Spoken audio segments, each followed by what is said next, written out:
Évangile de Jésus-Christ selon saint Marc. En ce temps-là, Jésus disait aux foules : « Il en est du règne de Dieu comme d'un homme qui jette en terre la semence. Nuit et jour, qu'il dorme ou qu'il se lève, la semence germe et grandit. Il ne sait comment. D'elle-même, la terre produit d'abord l'herbe, puis l'épi, enfin du blé plein l'épi. Et dès que le blé est mûr, il y met la faucille, puisque le temps de la moisson est arrivé. » Il disait encore : « À quoi allons-nous comparer le règne de Dieu ? Par quelle parabole pouvons-nous le représenter ? Il est comme une graine de moutarde. Quand on la sème en terre, elle est la plus petite de toutes les semences. Mais quand on l'a semée, elle grandit et dépasse toutes les plantes potagères, et elle étend de longues branches, si bien que les oiseaux du ciel peuvent faire leur nid à son ombre. » Par de nombreuses paraboles semblables, Jésus leur annonçait la parole, dans la mesure où ils étaient capables de l'entendre.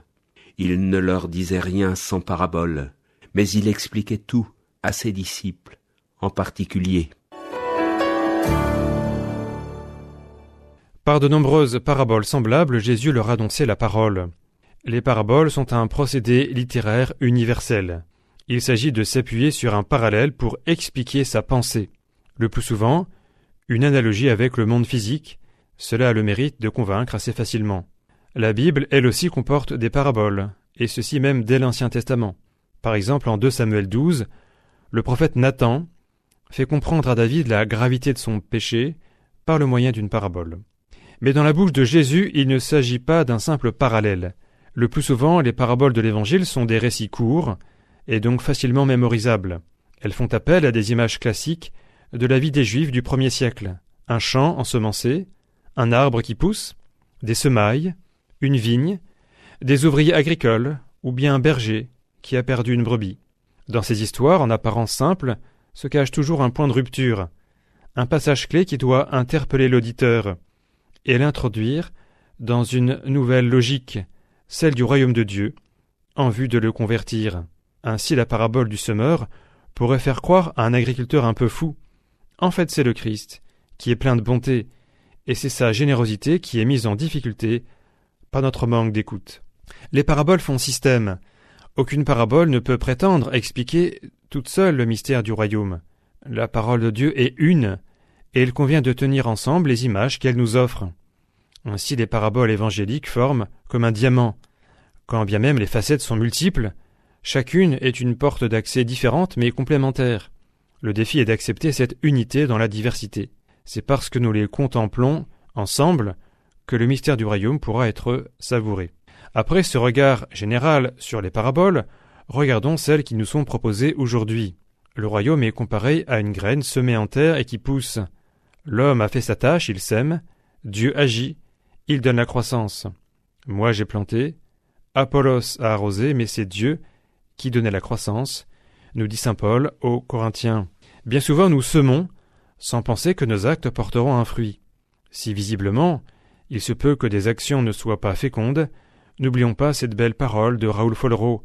Tout amour semé, tôt ou tard, fleurira. L'homme ne sait pas comment grandit le royaume, mais il sait dans la foi qu'il est en croissance, et un jour arrivera le temps favorable pour recueillir le fruit de ses labeurs. Voici une belle prière qui nous vient de la prière du soir, la prière des complis, qui est dite chaque lundi soir. Seigneur, tandis que nous dormirons en paix, fais germer et grandir jusqu'à la moisson la semence du royaume des cieux que nous avons jetée en terre par le travail de cette journée. Une autre image est proposée, une petite graine qui devient un grand arbre. Les débuts du royaume sont toujours modestes, mais le temps long permet de déployer sa puissance.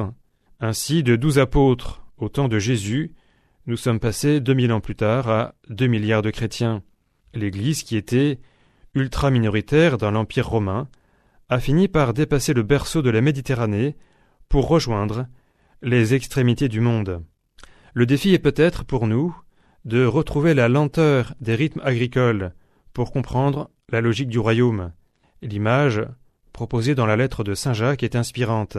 « Frères, en attendant la venue du Seigneur, prenez patience. Voyez le cultivateur. Il attend les fruits précieux de la terre avec patience, jusqu'à ce qu'il ait fait la récolte précoce et la récolte tardive. Finalement, Jésus annonce la parole en parabole, faisons confiance dans le travail secret et silencieux de Dieu, entrons avec patience dans le temps de Dieu, et nous pourrons voir ses merveilles avec un regard neuf et ajusté. L'évangile du jour était commenté par le père Mathias Amiot, prêtre coopérateur au service de la paroisse Notre